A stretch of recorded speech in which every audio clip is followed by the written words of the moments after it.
Having completed all the 47 shlokas of chapter 6, it's time to summarize. Chapter 6 of Bhagavad Gita, titled Dhyana Yoga or the Yoga of Meditation, dwells into the principles and practices of meditation as a path to self-realization, that is reaching Brahman, that is uniting the individual consciousness with the universal consciousness. Sixth chapter can basically be divided into 5 parts. The first one, path to self-mastery. So here Lord Krishna explains what is true renunciation, who is a true sannyasi, what are the various paths to self-realization. And then you have Krishna talks about how to practice meditation. Where do you practice? How do you prepare the seat for meditation? So all this is explained in detail in the practice of meditation.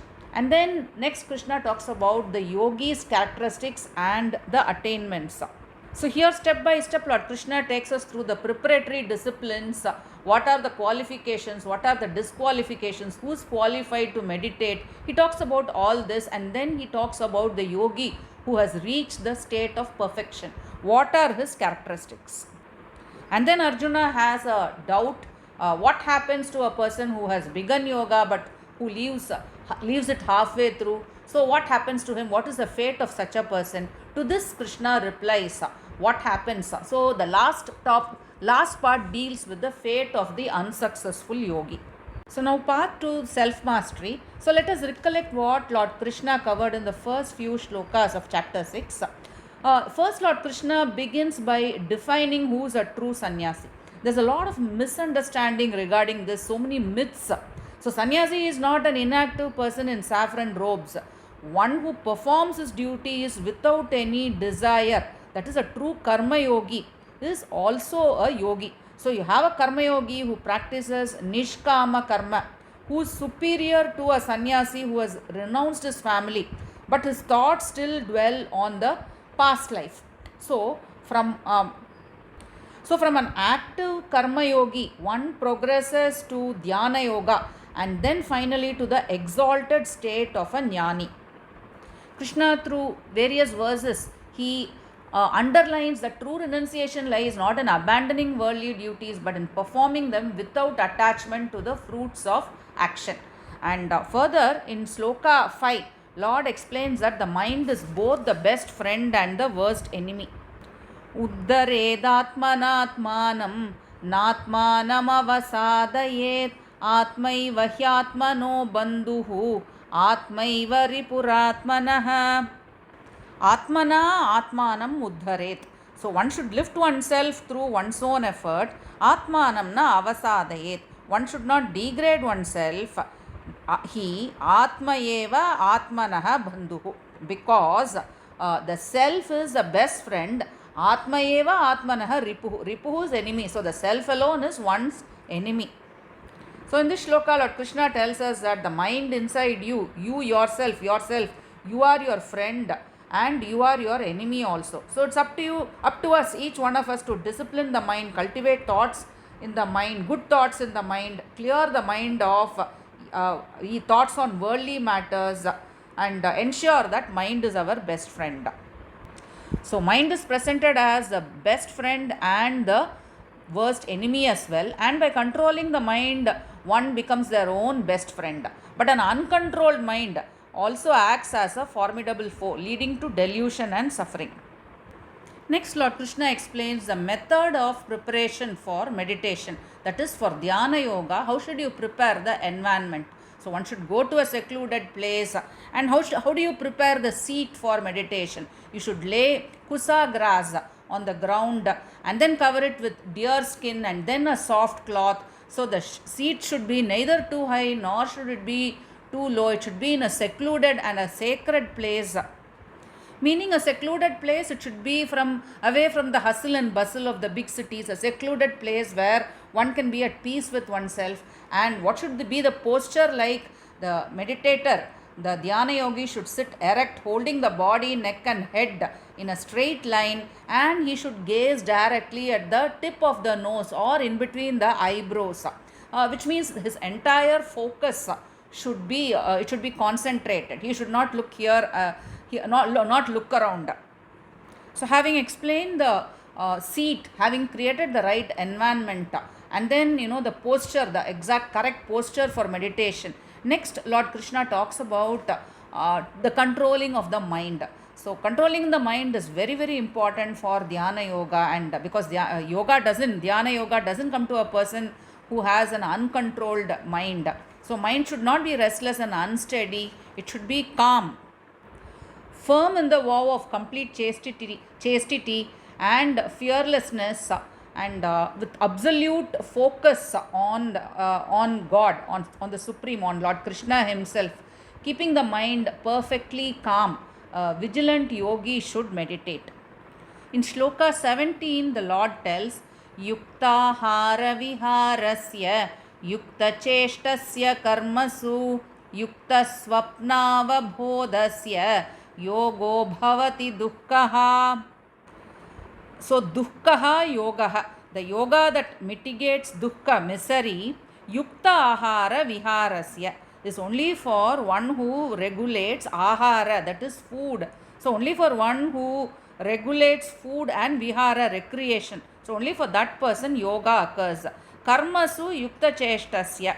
Also, that person should be regulated and disciplined in karma, in performing actions. Yukta swapna avabhodasya bhavati. Also, yoga occurs, bhavati, it occurs only for one who is regulated in swapna avabhodasya, who is regulated in sleep and wakefulness. So, yoga which rids one of various sorrows is accomplished only by that person who is regulated in diet, recreation, performing actions. Even in performing actions and in sleep and wakefulness, everything should be moderate. Only to that person yoga occurs. So, the meditator should gradually withdraw the mind from all the external objects and focus it within. All the thoughts and desires should be gradually quieted. In Shloka 19, Lord Krishna explains what should be the state of mind of a disciplined yogi. Yata deepo nivatastaha nengate sopama smrita yogino yata chittasya yunjato yogamatmanah. Nivatastaha deepaha yata na ingate. Nivatastaha deepaha, that is a windless place. Just as a flame that does not flicker in a windless place, sa upama. Upama is simile. This analogy of the unflickering flame of a lamp in a windless place is cited for a yogi. Atmanaha yogam yunjataha yoginaha yatachittasya smrita. Smrita is evidenced or it is stated. That is, this example of this unflickering lamp in a windless place is stated for yatachittasya. That is, it is stated for a yogi with us, yogi who steadily practices meditation with a disciplined mind. So, controlling the mind could be nevertheless a difficult task, but it is achievable through constant practice. Practice abhyasa and detachment by taking the mind continuously away from all material objects, that is detachment, vairagya. So, by continuously practicing both abhyasa and vairagya, that is abhyasa, constantly practicing, keeping the mind focused, vairagya, taking the mind away from material objects. By doing this continuously, one can discipline the mind. So, gradually, as the yogi is able to discipline his mind, he is able to reach a state of equanimity. That is, the goal of meditation is to attain a state of equanimity, where one is undisturbed by the pair of opposites, by pleasure and pain, by honor and dishonor, heat and cold. The yogi sees everything with an equal eye. Be it a clod of earth or a stone or a piece of gold, everything is the same to a yogi. He doesn't care for the value of each of these products. Lord Krishna explains this state of equanimity in Shloka 22. Yam labdva chaparam labham manyate nadikam tataha yasmin stito na dukkena gurunapi vichalyate. So, yam labdva tataha, yam labam labdva tataha aparam adikam na manyate. So, yam labam, after attaining this state of equanimity is referred to as labham, that is gain. So after after getting this labham, aparam sthitim adhikam na manyate. So the yogi does not think of any other gain as superior to the state of equanimity. Cha sthitaha yogi guruna dukkena api na vichalyate. So guruna dukkena, sorrow, dukkha, sorrow, guruna, sorrow, something which is very devastating for the yogi. So even established in that state of equanimity, the yogi is not shaken by any other suffering. So that such is the state of this, the equanimity that the yogi has achieved. He does not consider any other gain as superior to this state. Then Lord Krishna explains the characteristics of a yogi who has reached a state of perfection, who has reached a state of liberation. So such a yogi, he is self-controlled, free from desires, and he finds happiness and satisfaction within the self. Such a realized yogi feels one with everyone. Now this yogi who has reached a state of perfection is united in identity with the Supreme God. He develops an equal vision. This is explained in Shloka 30. Yo mam pashyati sarvatra sarvam cha mayi pashyati tasyaham na pranashyami sacha me na pranashyati. Yaha sarvatra mam pashyati. So he who sees me, that is Lord Krishna, sarvatra, everywhere, sarvam cha mayi pashyati. He sees everything in me, that is he sees all living beings in me. Tasya aham na pranashyami. I am not lost to him, that is he doesn't forget me, so I am not lost to him. Saha cha me na pranashyati. I too, that is Lord Krishna is saying, I too don't forget him, which means he is not lost to me. So a yogi who has reached this advanced state of yoga, meaning he has attained communion with the Paramatma, with the Supreme, he becomes so close to Lord Krishna, the Supreme Lord.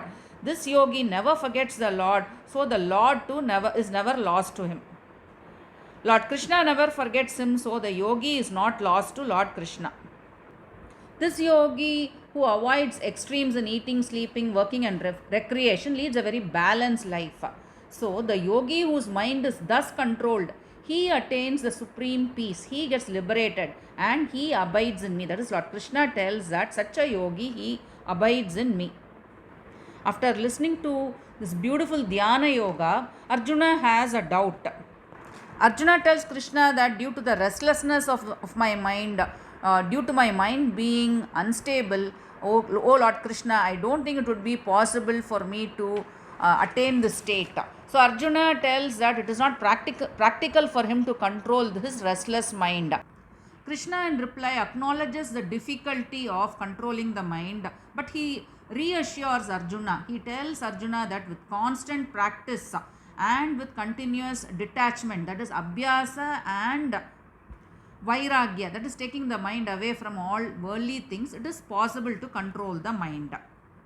Finally, Arjuna inquires about the fate of one who starts the path of yoga with faith, that is with Shraddha, but he fails to reach perfection because of the unsteady mind.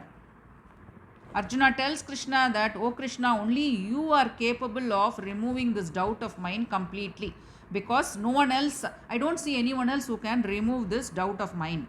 In reply, Lord Krishna states that one who is righteous never comes to grief.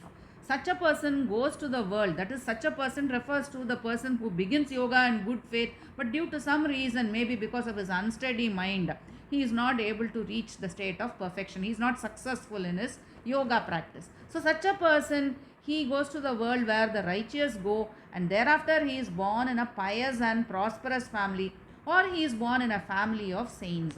So he carries forward the merits, the punya, to his future lives. In his next birth, what happens is he involuntarily gravitates towards spirituality, yoga, and he learns whatever he had learned in the previous life very easily.